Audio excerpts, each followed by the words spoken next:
Hi viewers, আসসালামু আলাইকুম।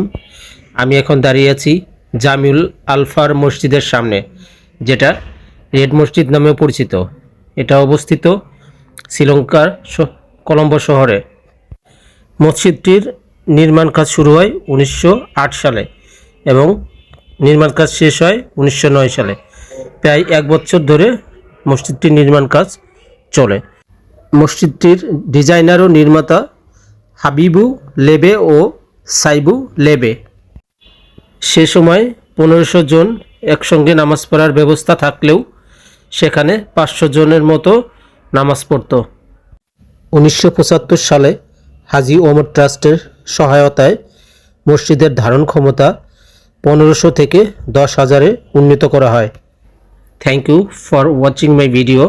ভিডিওটি ভালো লাগলে অবশ্যই লাইক, কমেন্ট ও শেয়ার করবেন।